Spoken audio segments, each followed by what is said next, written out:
Welcome everyone. Thank you for joining DNV GL's webinar Phast Safeti 8.4 live demo, new features and better performance. My name is Jessica Pertola. I'm marketing manager for DNV GL's process safety, risk and reliability solutions, and I'm your host for this session. Our presenter today is James Pickles.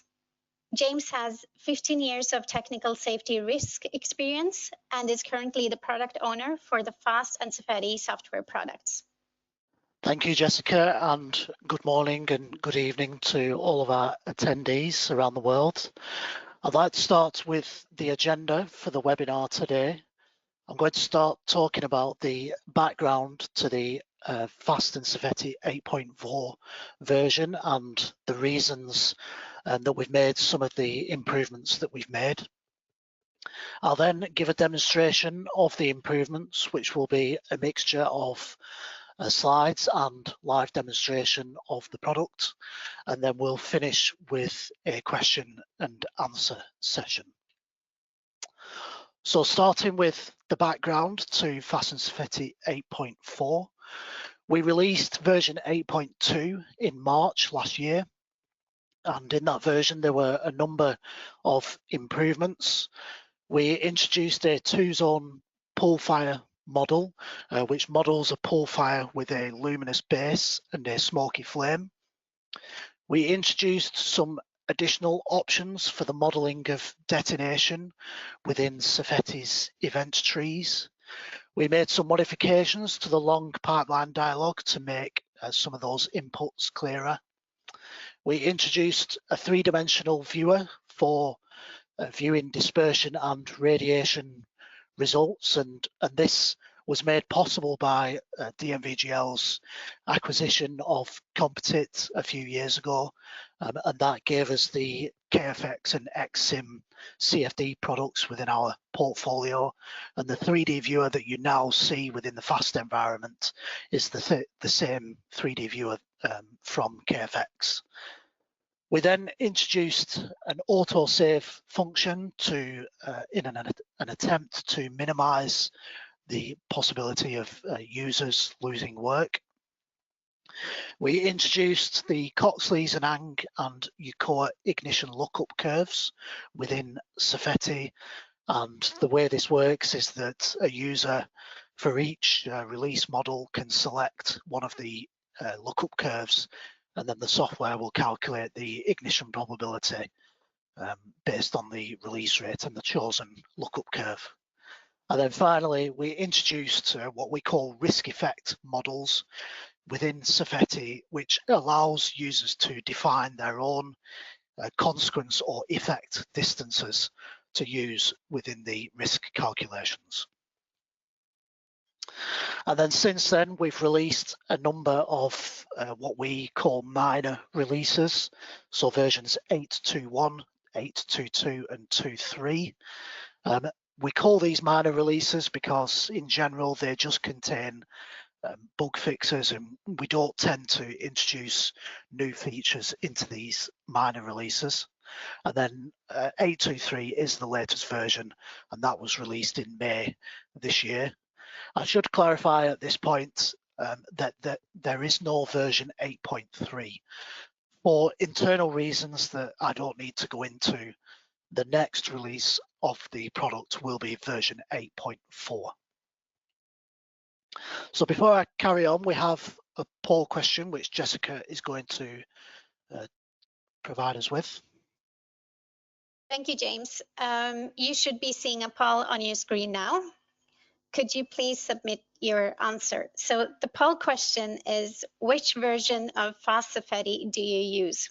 And the options are 6.7, 7.x, 8.x, or I don't have access to Phast Safeti. If you are viewing full screen, you might have difficulties responding to the poll questions. If that's the case, then please exit full screen to submit your answer. And I will give this a few seconds to allow you time to submit your responses.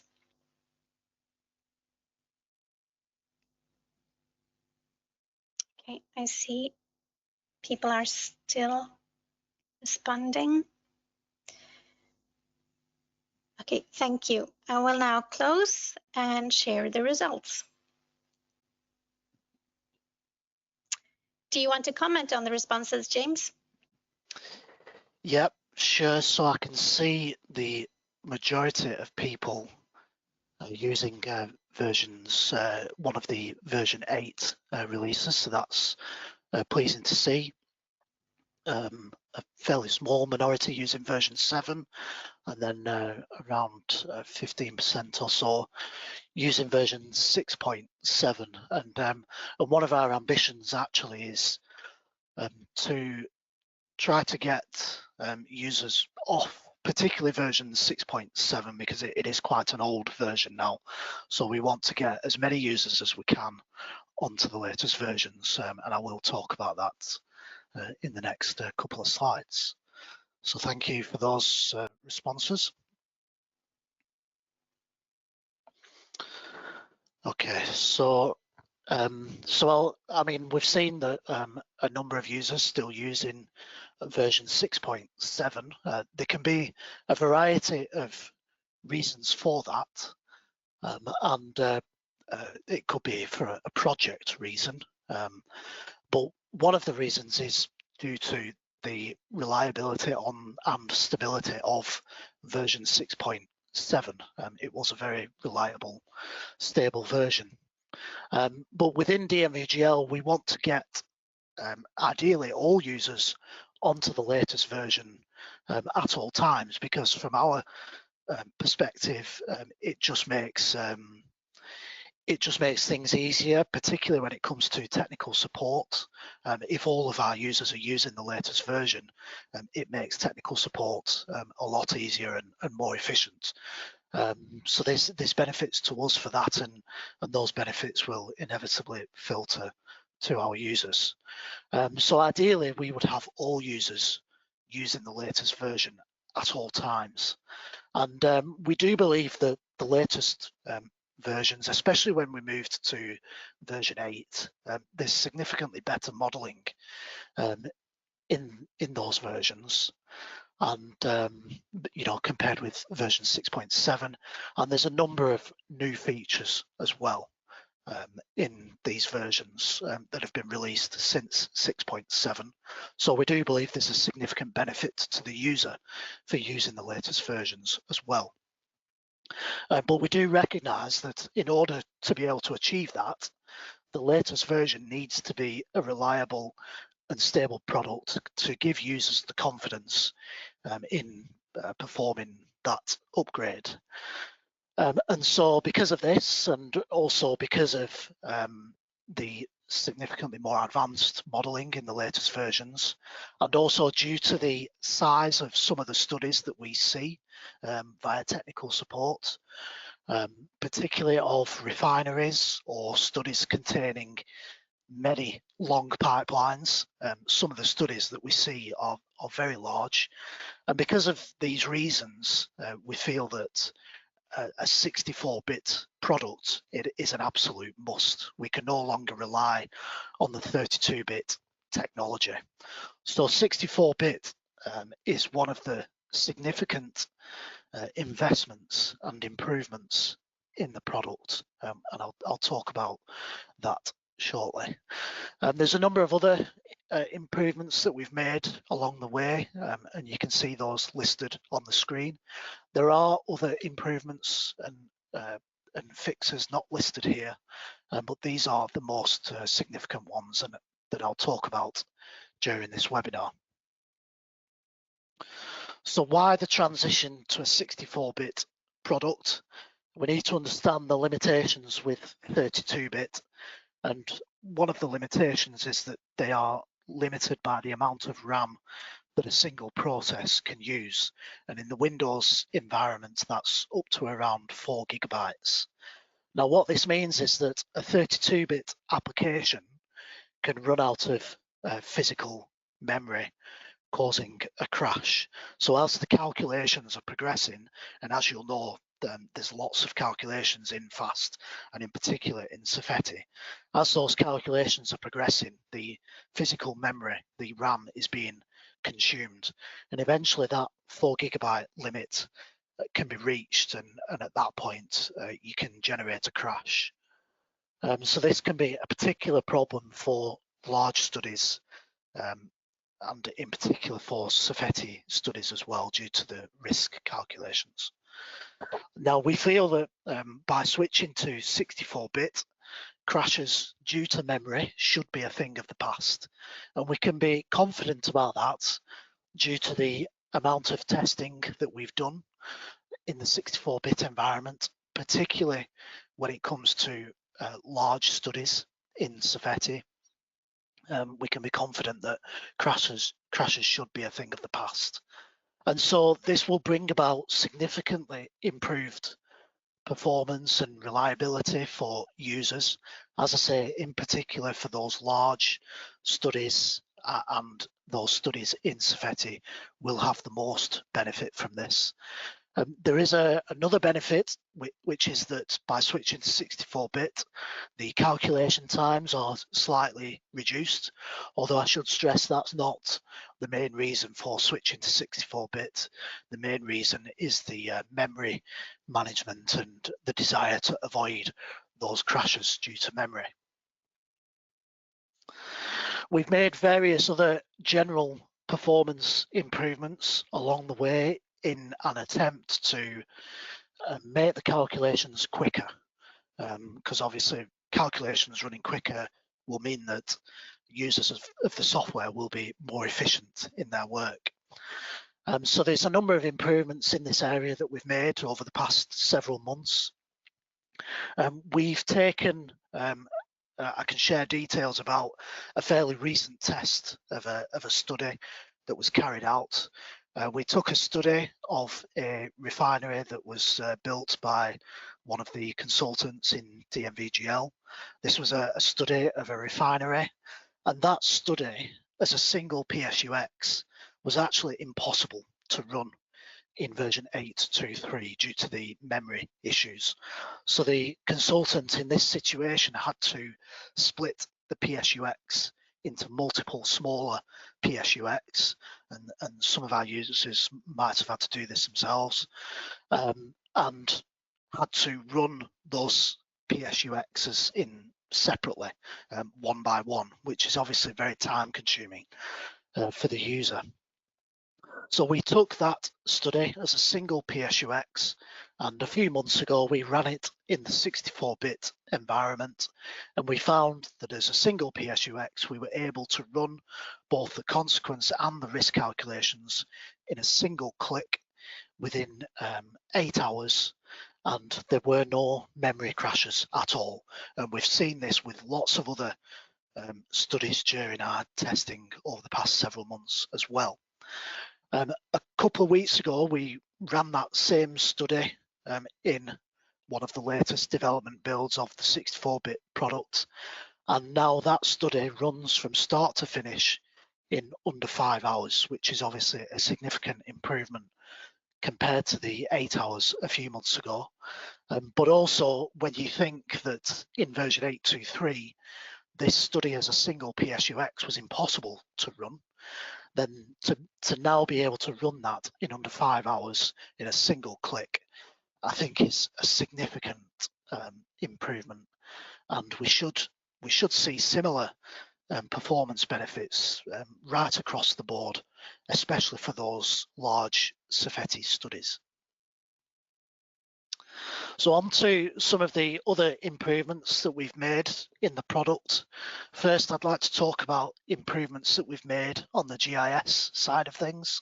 So we wanted to make it easier for users to be able to import data from other GIS systems such as Google Earth and ArcGIS, and for users to be able to import that data into the Phast and Safeti environment, and to be able to generate models and objects within that environment.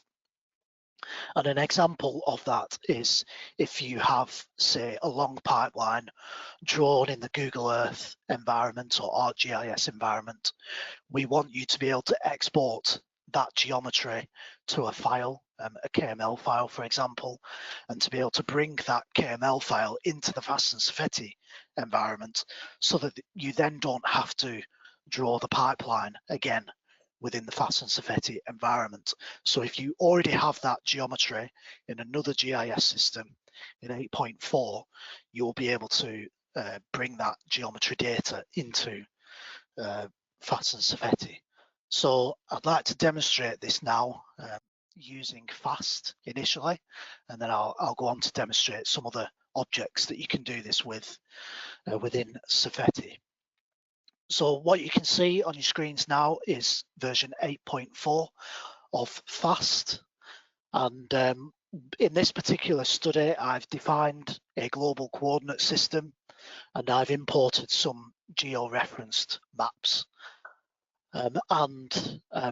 For those of you who aren't familiar with coordinate systems and geo-referenced images, we have a number of videos on our website and on our YouTube channel that describes coordinate systems and geo-referenced images, and it gives you a workflow on how to set up a coordinate system and how to gather and import geo-referenced satellite images. So if you're not familiar with coordinate systems and geo-referenced images, please check out those videos and you'll find out more information about them. So within this study, I have the map and the coordinate system already set up. And the benefit of doing this is that when you bring in data from other GIS systems, Phast and Safeti will automatically recognize the coordinates and will be able to position the objects on the map in the correct place without the user having to specify where those objects need to be. So there's a significant benefit to doing this. So first we'll demonstrate doing this with a long pipeline model. So by right-clicking on the study folder, you will see this option which says Insert from Data Source. So you can select this option and then you can click on the KML option. There are a number of options here, but I'm just going to demonstrate the KML option in this webinar. And then within Google Earth, if I just cancel those dialogues a second, within Google Earth, what you will see here is a fictitious long pipeline polygon that I've drawn in Google Earth, and you can see the long pipeline object in the tree on the left. And then also what I've done in Google Earth is I've created a number of other objects as well. So here I've created an ignition area for this site and an ignition line to represent the ignition potential from the motorway. I've inserted some population areas, so these could be residential or industrial population areas. I've inserted some tank objects and some vessel objects and also some risk ranking points. So these are all within the Google Earth environment. So if you already have this kind of data within Google Earth or other GIS systems, you can save this data to a KML object and then you can bring it into the Phast and Safeti environment. So we right click on the folder, insert from data source. Here I'm going to use the KML option and we can just browse to the location of the KML files which have come from Google Earth. And I'm going to select the long pipeline KML and then bring that into Phast. You'll be presented with this dialog which gives you a drop down of the type of object you want to insert. Here we want to insert a pipeline polyline, and then you just need to complete the remaining information in this dialog, which asks you for the relevant data within the KML object that corresponds to the name of the object when it appears in the tree. And you also need to point the dialog to the relevant geometry data within the KML object. So that's relatively easy to do. And then once you've done that, you click finish. And then you will see in the tree on the left, we now have a long pipeline object. And you can see on the map, we have the long pipeline drawn on the GIS. I've not had to draw this route within the Phast and Safeti environment myself. It's already been drawn by Phast and Safeti because it recognises the coordinates in that KML file.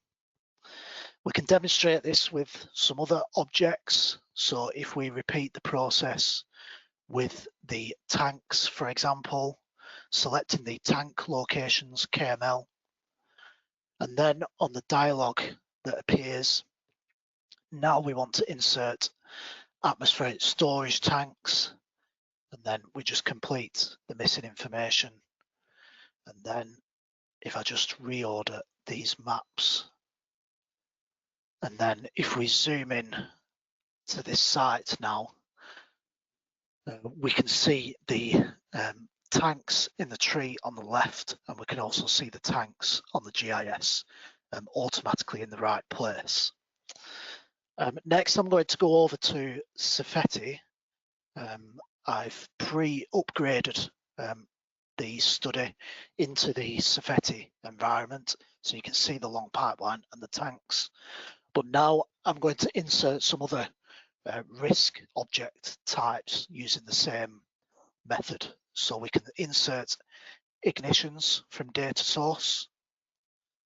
And then with ignitions, because we have different ignition types like ignition sources, electrical ignitions and transportation ignitions, I've had to save those ignitions from Google Earth in separate KML objects. So we have one for the motorway ignition and we have one for the site ignition. So first I'll import the motorway ignition. And then for the type of object to insert, we want to insert this as an ignition transportation. So we select that from the drop down and then complete the missing data, click finish. And then when we zoom into the site, we'll be able to see the motorway ignition line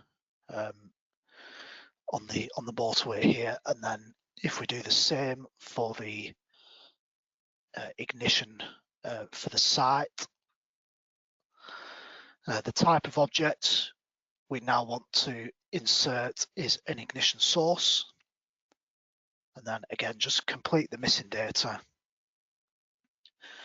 And then now you can see the ignition source on the GIS, again, automatically drawn in the right place. You can do it for populations, but I should say that you could already do this in previous versions, all the way back to 6.7. For populations, you could already do this. All we've done in version 8.4 is extend this functionality to all the other object types. So I'll just do this for populations. And I think most likely users would want to perform this process for long pipelines and population objects. But we thought since we were making it available, it was already available for populations and we were making it available for long pipelines. And we thought, well, we might as well make it available for some other object types as well. So you can see those populations drawn on the GIS, and you can do it for risk transects, although I don't have a risk transect here. You can do it for boundaries as well, and you can do it for risk ranking points. Type of object to insert is risk ranking point. And then click finish and the risk ranking points appear on the GIS. And then lastly, you can also, I'll do the vessels since we have that available as a KML.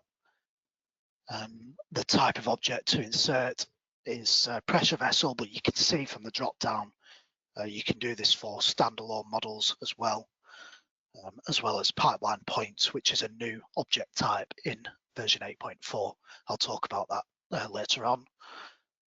So pressure vessel for the type of object, and then click finish. And there are the vessels in the tree, and we can see the vessels on the map.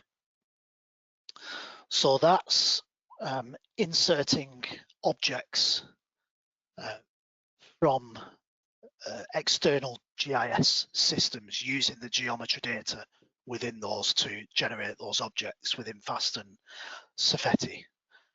Next, I'd like to talk about exporting data from the GIS. And to do this, I'm going to go over to another version of this study. And you can see in this study, I've just added some additional models and completed some missing information. And within this study, you can see on the GIS, we have some dispersion plots. So we have dispersion plot shapes and effect zones. And what you can do is you can save these to a shape file and import those shape files in other GIS systems if that's what you want to do. Now, you could do this in previous versions. You could save objects to a shape file. But for anyone who's tried this or has watched the videos that we have on our website, there's a step in the process which is quite awkward, and it involves you having to go to a third-party website to download a projection file for the relevant coordinate system that you've used. And then you have to take a copy of that projection system for every shapefile that you've exported. And you have to rename the projection file so that it has the same name as the shapefile. So that's quite an awkward, time-consuming, tedious process for the user to have to do. Within version 8.4, you will not have to do that. The software will automatically generate a projection file in the same location as your shapefile. So to export your data to shapefile, you just select the objects on the GIS, and then you click the shapefile icon on the ribbon bar, and then you just save the objects to a shapefile. And then if we go to the folder, this was a shapefile I saved earlier. Now the software automatically generates a projection file in the same location, and it has the same name as the shapefile. So there's no longer a need to go to that third-party website and make multiple copies and rename the file. This is automatically done in version 8.4.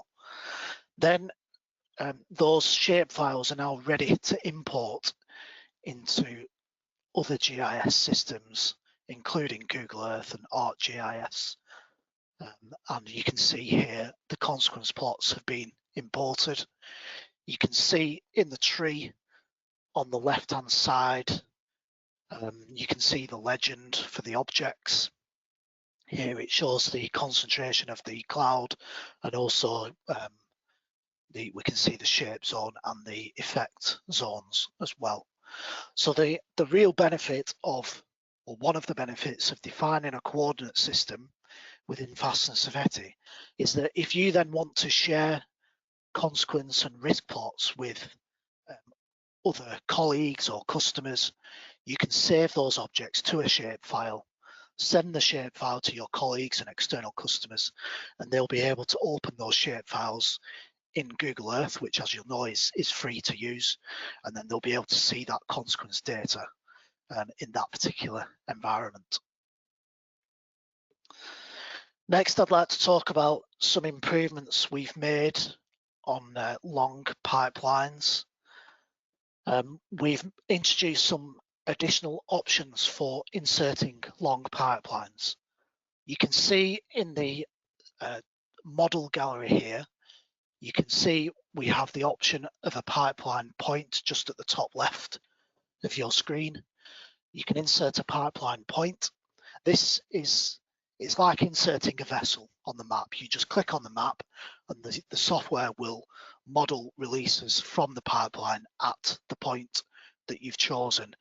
And it means you don't have to draw the entire route of the pipeline. You just click on the map, that creates a point, and then within the dialog, you can just specify the length of the pipeline for the inventory calculations. You also have the option of inserting a pipeline polyline, and within this option, you can either draw the entire route. So like in this example here, we had a pipeline. In this example, this was actually around 262 kilometers long. So you can either draw the entire route if you don't have that external GIS data, or if you wish, you can draw just a portion of the route, and whatever portion you draw on the map, the software will model releases, or releases will be restricted to that portion that you've drawn on the GIS. Now that is particularly beneficial if, let's say that you wanted to model releases from a pipeline within just a few hundred kilometers of a refinery or a gas terminal, something like that, then you don't want to have to draw the entire 262 kilometer route. You just want to draw the section where you want to model releases from. So within version 8.4, you can do that. So within this study here, you can see this pipeline that I'm highlighting now. You can see I've only drawn a portion of this pipeline. The rest of the pipeline is missing. So that by doing this, the software will restrict releases to this particular portion. And then within the long pipeline dialog, there's some additional options for specifying this pipeline. So on the scenario tab, you will see a checkbox which allows you to supply a pipeline length longer than what's been drawn on the GIS. And in this particular example, the entire pipeline length is 262 kilometers. And then if we take a look at the geometry tab, which contains the coordinates of the portion that we've drawn on the GIS, we can see that the length has been calculated as 980 meters. But actually, our entire pipeline length is 262 kilometers. And therefore, the software needs to know where along this 262 kilometer route is the section that's been drawn. Is it at the upstream end? Is it at the downstream end? Or is it somewhere in between? You can see there's a field here which is disabled, which tells us the length that's been calculated from the geometry data on the GIS, around 980 meters. But you can see there is a field here which asks for the length upstream of the first geometry point. So the first geometry point when I created this long pipeline was at the north end of this pipeline. So that was the first geometry point. And then when I inserted this pipeline, I clicked downwards going south and then going west into the site. So in this example, we have around about 261 kilometers worth of pipeline north or upstream of the first geometry point. So that's what we need to enter into this field here. And then you can see another field just over on the left-hand side of this dialog, length downstream of last geometry point, because obviously your pipeline that you've drawn on the GIS, that section could be somewhere in between the end or the beginning of the pipeline. In this particular example, the section that I've drawn is right at the very end of the pipeline. So if I'd been a little bit more accurate with my numbers here, you would have seen a value of 0 in this length downstream of the last geometry points. In other words, the section that has been drawn is right at the very end. But suppose that the section that had been drawn was actually at the upstream end. In other words, if the pipeline flow was the other way around, then you could enter a value of 0 into the length upstream of the first geometry point. And then we have the 980 meters as calculated from the geometry on the GIS. And now we have, you can see in this disabled field, length downstream of last geometry point, this has been automatically calculated based on the other inputs. So now we have 261 kilometers downstream of the last geometry point. So those options, I think a lot of users will like to see. And what it will mean is what we were seeing users doing is if they wanted to model a release from just a small section of this pipeline, and they didn't want to have to draw the full 260 kilometers on their map, we were finding users drawing zigzags on the map just to make sure that they actually drew 260 kilometers worth of pipeline, but they didn't have to have a very long or large map in order to do that. So, you know, we wanted to make this process of inserting long pipelines easier for users. So that will be available in version 8.4. Next, we've made some improvements on the effect levels. So this is for 3D license holders in Phast and Safeti. You have the option of inserting effect and risk effect contours within Phast and Safeti respectively. We've introduced some additional toxic effect level contours to this list. So now you will be able to insert ERPG 1, 2 and 3 indoor and outdoor effect level contours. So in your study, if you have any toxic materials such as hydrogen sulfide or other toxic materials, then you'll be able to insert these effect levels and you'll be able to see the relevant contours in Phast or risk effect or risk contours in Safeti for these particular ERPG 1, 2 and 3 concentrations. The next improvement I'd like to talk about is exceedance curves and the availability of those exceedance curves with and without storage of detailed results in the database. Within previous versions, by default, the software would store all of the detailed results in a SQL database. But that SQL database has an upper limit of 10 gigabytes, which means that for users with very large studies, it's possible to reach that 10 gigabyte limit. Now, when users get in touch with us via technical support in that situation, our recommendation to them is often to turn off detailed results so that it reduces the size of the database. But the problem with that solution is that you then can't generate exceedance curves. So if you're a user who has detailed results or requires detailed results and you require exceedance curves, you're in a difficult place at that point. There are a number of workarounds, such as splitting your study up into multiple files, but those workarounds are a lot of effort on the part of the user. And so we wanted to prevent this situation. So now in version 8.4,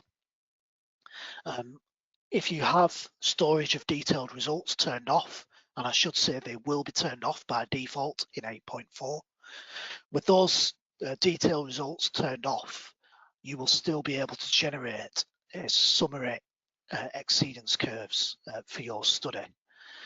And these summary exceedance curves are available on the risk gallery, and you can see in the ribbon bar here we now have two risk galleries. We have a standard risk gallery and a detailed risk gallery. The standard risk gallery gives us all of the types of results that you can access with the standard, with detailed results turned off. And you can see here one of the options is summary exceedance curves. The detailed risk gallery gives you access to all of the results if you have storage of detailed results turned on.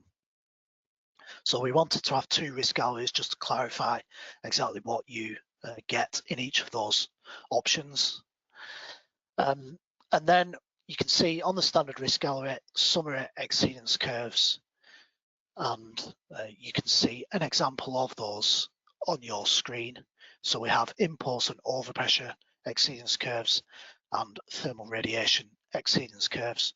And just to compare these with the detailed curves, you can see in the detailed curves, there's many more points, much higher resolution in the data. So that's what you get with detailed results turned on.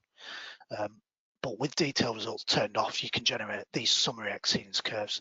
And you can see that the curves are very similar. They begin to differ, particularly at the right-hand side of those curves. Now, if you desire higher resolution in those summary exceedance curves, you can go to a new summary exceedance tab on the risk preferences, and you will see some options for radiation buckets, overpressure buckets, and impulse buckets. So these values in these buckets are the points that are used to represent the data on the exceedance curves. So if you require higher resolution in that data, you can edit these buckets to give that higher resolution, and then you will see that those buckets reflected in your summary exceedance curves. Whilst we were making those improvements to the exceedance curves, we introduced some additional options for the thermal radiation exceedance curves. You'll see here on this summary exceedance tab, we can model a number of times of interest in the exceedance curves. So in this example, I've chosen 0 seconds, which is default, 300 seconds and 500 seconds.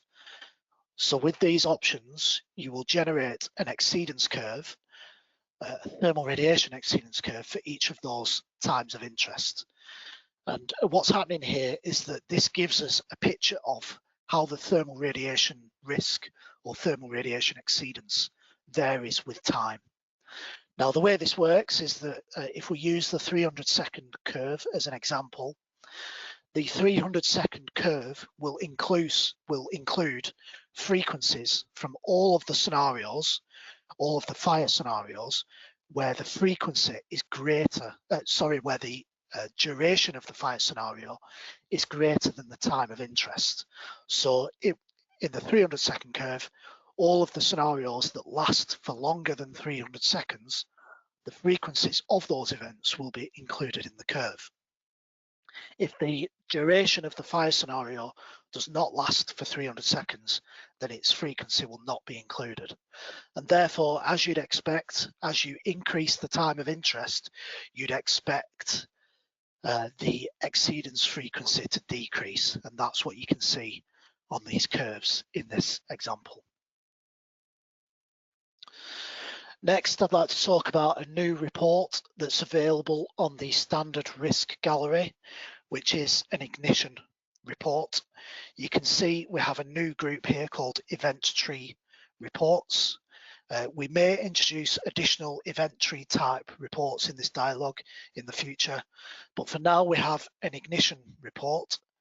And so if we produce the report, we can see what we have here is for each model in your study, you have the event frequency, you have the immediate ignition, delayed ignition, explosion and flash fire probabilities, and then you have immediate ignition, delayed ignition and explosion frequencies. The delayed ignition probability is equal to the explosion probability plus the flash fire only probability. And I should say that the probabilities in generating this report are derived by dividing the relevant ignition frequencies or explosion frequencies by the event frequency. I should say that we provide this information for each, summarized each individual model, but at the moment we don't go into greater detail than that.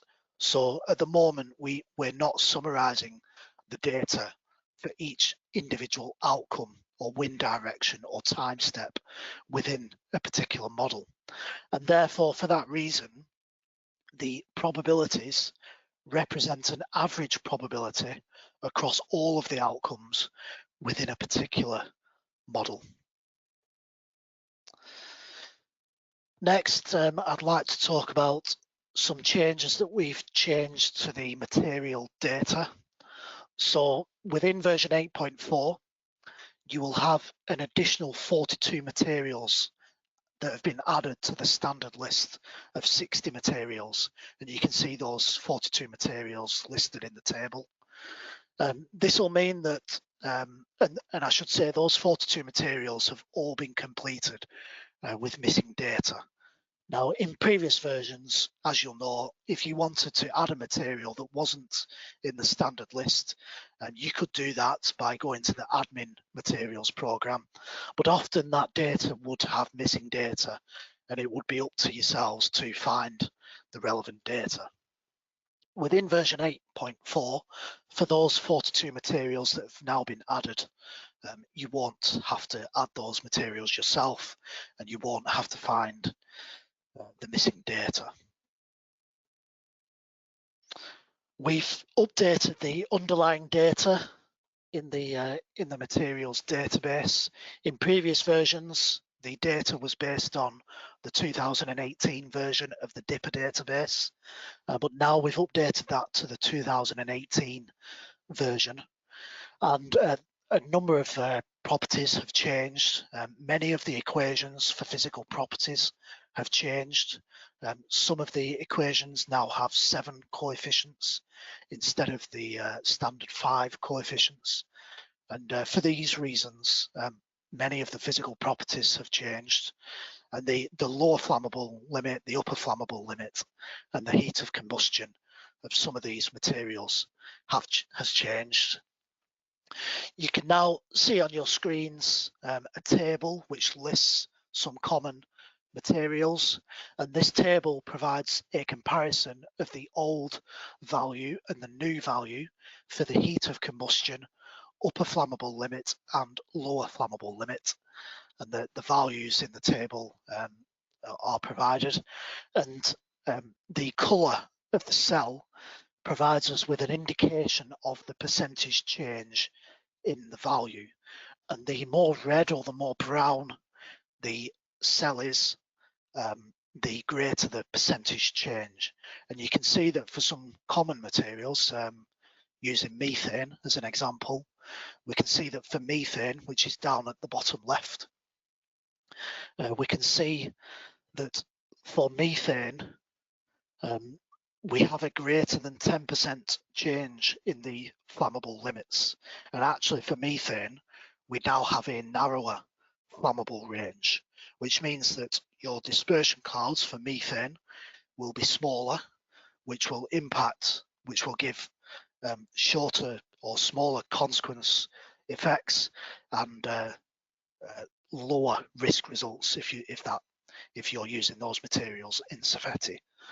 So this is something to be aware of when you upgrade to version 8.4. We've made a change to the export workspace option. This has been renamed as archive. It performs in exactly the same way. There's no change there.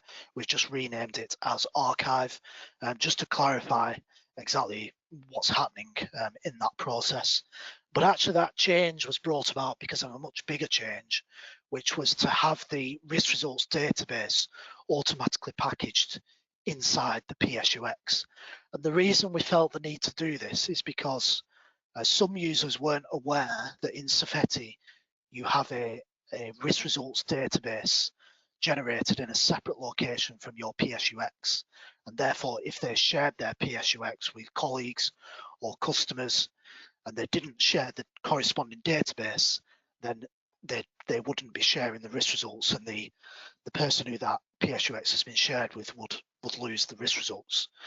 And also, even for users who were aware of this, sometimes we would see synchronization issues between the PSUX and the database. I should say this was fairly rare for it to occur, but depending on the actions of the user, this could happen, and we wanted to prevent this from happening. So the way to do that is by having that database packaged inside the PSUX. If you want to revert to how things were in previous versions, you can do that by unchecking this box here, which says store results database in the study file. So you can untick that box if you want to revert to how things were in previous versions. Next, I'd like to talk about a temperature check on user-defined sources. In previous versions, there was a check carried out to check whether the temperature that's been specified is compatible with the phase. And if it wasn't compatible, you would see a warning given. But we felt that that warning wasn't strong enough because potentially users might ignore it. And if they did that, potentially they would be getting consequence effects that weren't really compatible with the phase. And they might be getting consequence effects that they didn't think that they would be getting. So we felt the need to be more proactive in this area. And so now we've upgraded the warning to an error so that now you can't run user-defined sources with incompatible temperatures and phases. So you'll see the error that's shown in the middle of the screen, which will tell you that the temperature is below or above what it should be for the phase that's been specified. And there is a new field on the workspace called temperature adjustment tolerance. And by default, this is set to 0.1 degrees. So what this means is that if your temperature is incompatible with the phase, but it's within 0.1 degrees of the value that it should be, the software will automatically change the temperature. And you will see a warning at the bottom of your screen. Now, when you upgrade your studies into 8.4, if you have lots of models with incompatible data, initially when you upgrade, you're going to see lots of errors in your output log. If you see that, please don't be alarmed at that point, because there's a very easy way to fix all of these temperatures. And if you want to have those temperatures automatically updated right across the board for all of your models, you can change the temperature tolerance to a very large value so that the software automatically changes absolutely everything. So suppose in your study you have 100 models where the temperature is within 50 degrees of what it should be to be compatible. You can change the tolerance to say 51 degrees or higher, and then the software will automatically adjust all of those values and all of the errors will go away. So don't be alarmed if you do see lots of those errors when you upgrade. The final improvement I'd like to talk about is an additional explosion diagnostic we've introduced, which gives you, there's two diagnostics or two main diagnostics. The top one there gives you, for every single explosion scenario in your risk calculations, this is in Safeti, I should say, it gives you the distance to some predefined overpressure levels, and you can change those overpressure levels if you wish. So it gives you those distances for every single explosion scenario that's been modeled in the risk calculations. The bottom diagnostic gives you pretty much the same data, but now for the worst case explosion scenario for each individual explosion source and for each model. An explosion source can be, you can think of them as a bit like congested regions, but one thing you have to be aware of is that within the modeling, an explosion source can include multiple congested regions. So if you have congested regions that are quite close together, those congested regions can form a single explosion source. So that's something to be aware of with this diagnostic. But the diagnostic gives you the worst case overpressure distances for each explosion source and for each model in your tree. Thank you to our audience for joining us today. We do hope you enjoyed the session. See you next time, and goodbye for now.